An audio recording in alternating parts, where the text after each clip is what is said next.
Qui es-tu et que fais-tu ici?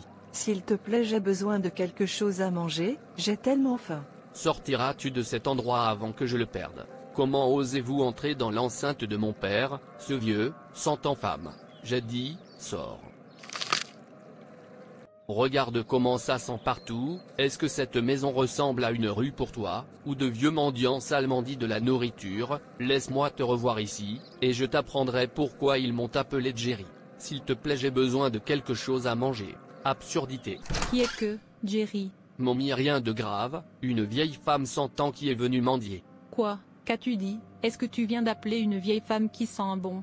Et que ce que je pensais que vous, où est l'amour du Christ en vous? Je veux dire, vous devriez être comme le Christ, qui n'a pas de point de fraude en lui, ce qui ne va pas avec vous. N'avez-vous pas peur de Dieu? Ne savez-vous pas, c'est un péché de s'adresser à son prochain comme ça. Maman, s'il te plaît, laisse-moi tranquille, il n'y a rien de mal à renvoyer le vieux mendiant. Tout va mal. Jésus t'a dit de nourrir ceux qui ont faim, de revêtir ceux qui sont nus, de donner de l'eau à ceux qui ont soif. Jerry, quand vas-tu accepter Jésus comme ton Seigneur et Sauveur personnel? Parce que je suis très sûr vous ne vous êtes pas repenti. Si vous l'avez fait, il y aura en vous l'amour du Christ, la paix du Christ, la bonté, la compassion. Maman, qu'est-ce que j'ai fait de mal? Pourquoi fais-tu comme si je tuais quelqu'un? Où est-ce notre responsabilité? Où est-elle? Quand mon père fait tout cet argent pour moi, je suis assez grand pour faire ce que je veux. S'il te plaît maman, arrête de me condamner. Après tout, je ne suis pas celle qui la rend pauvre. Ferme ta gueule. Qui es-tu? Pour interroger Dieu. Alors tu penses que c'est permanent? Tu ne sais pas ce qui monte, doit redescendre.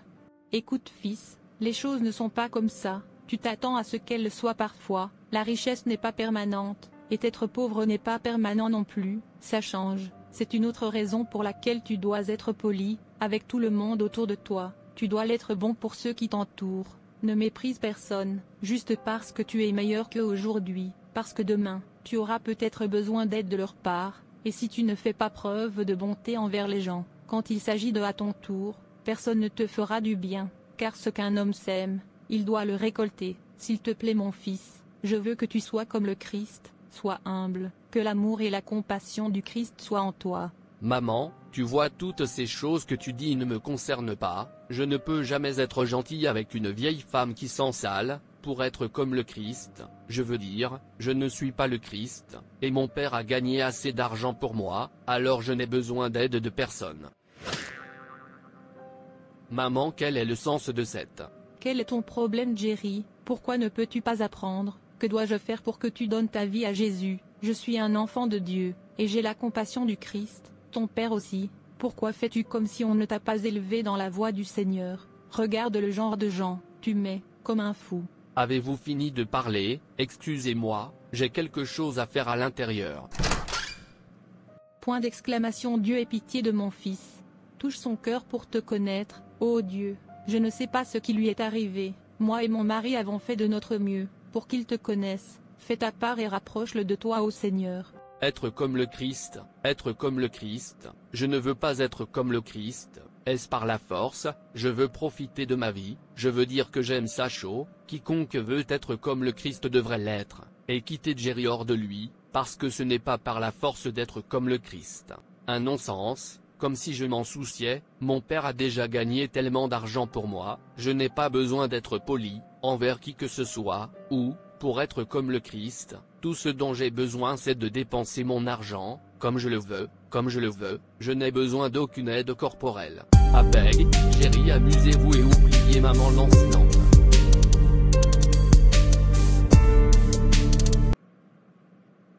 Où est ce garçon, à cette heure?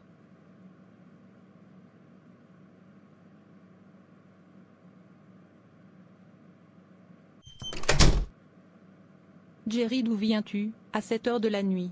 Je suis sorti, pour m'amuser. Est-ce un crime?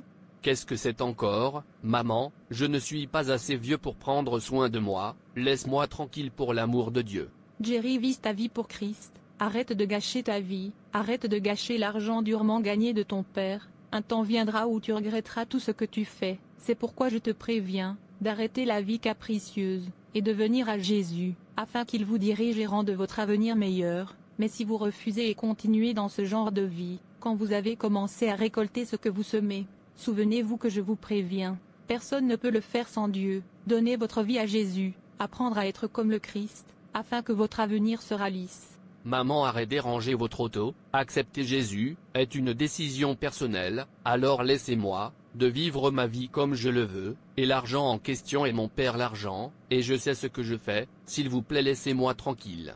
Je sais que tu ne sais pas ce que tu fais, mais quand le moment viendra mon Dieu te ramènera à lui, parce que tu ne peux pas te passer de Dieu, tu t'en rendras compte un jour. Jusque-là, en attendant, je veux dormir maintenant.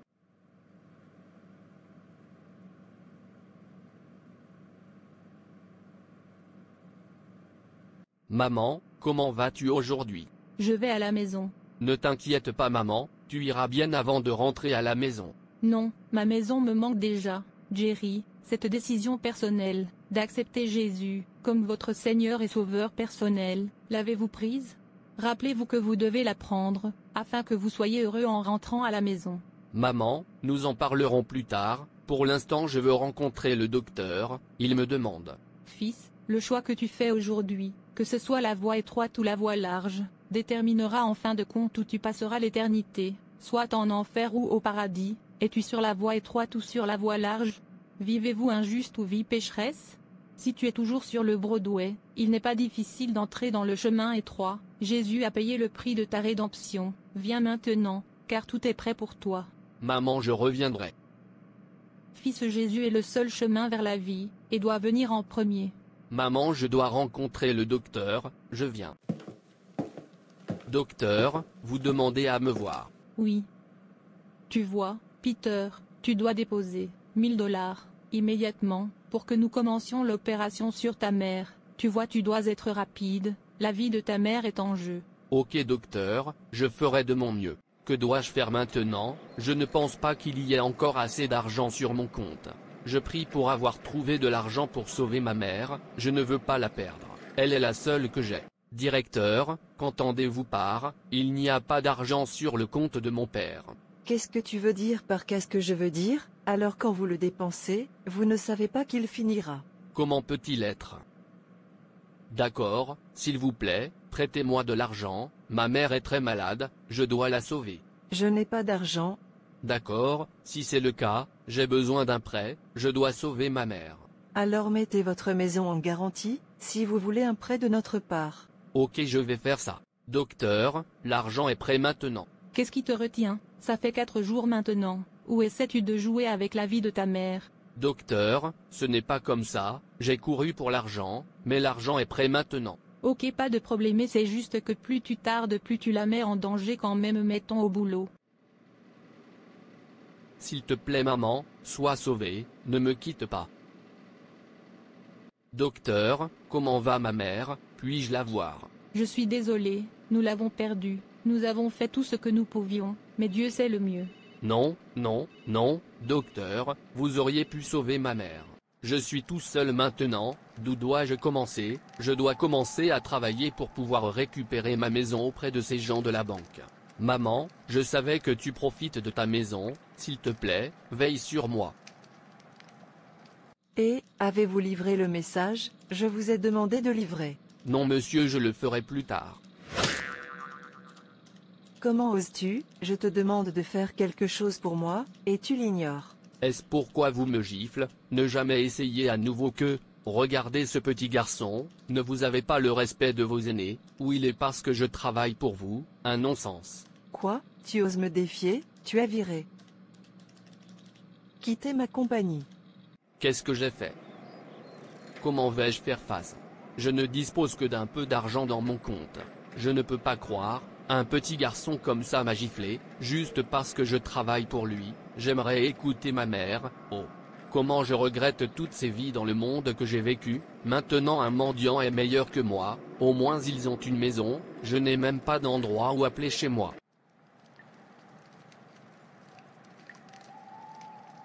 J'ai tellement faim. J'aurais aimé permettre à Dieu de me diriger, je n'aurais pas été dans ce pétrin maintenant. Pouvez-vous m'imaginer chercher de la nourriture à manger? C'est un petit monde. Je ne peux pas croire que je serai comme ça, dans ce monde, moi qui nage dans l'argent, maintenant pas de maison, pas d'argent, en effet ce monde est une ombre, il vient et disparaît, et si tu ne mets pas Dieu en premier toi disparaître avec, ma mère a raison, ce qui monte doit redescendre, alors quand vous êtes debout, rappelez-vous toujours d'être poli avec ceux qui sont en bas, de sorte que lorsque vous les rencontrerez, ils seront polis avec vous. Seigneur Jésus, s'il vous plaît venir dans ma vie, ma mère a dit quand vous venez dans la vie de quelqu'un, la personne sera heureuse à la fin, je suis désolé de ne pas écouter ma mère, aie pitié de moi, et aidez-moi à tourner un nouveau congé amen. Maman, tu me manques, tu as raison, personne ne peut se passer de Dieu. La décision personnelle d'accepter Jésus comme votre Seigneur et Sauveur personnel, l'avez-vous prise? Sinon, s'il vous plaît le faire dès maintenant, il ne vous coûtera rien, juste admettez que vous êtes un pécheur. Romains 3 verset 23, repentez de votre péché, Acte 3 verset 19, croire que Dieu vous aime, et Jésus est mort pour vous, verset 8 Romains 5, invitez Jésus dans votre vie, par la prière de la foi, la révélation, 3 verset 20, c'est tout ce que tu as à faire, tu es libre, va seulement et ne pêche plus. Rappelez-vous, le choix que vous faites aujourd'hui, que ce soit la voie étroite ou la voie large, déterminera en fin de compte où vous passerez l'éternité, soit en enfer ou au paradis. Êtes-vous sur la voie étroite ou sur la voie large?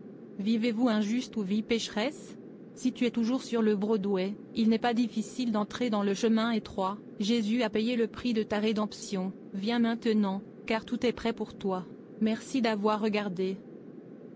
Et s'il vous plaît abonnez-vous, likez et partagez. Que Dieu te bénisse. Et souviens-toi, Jésus t'aime tellement.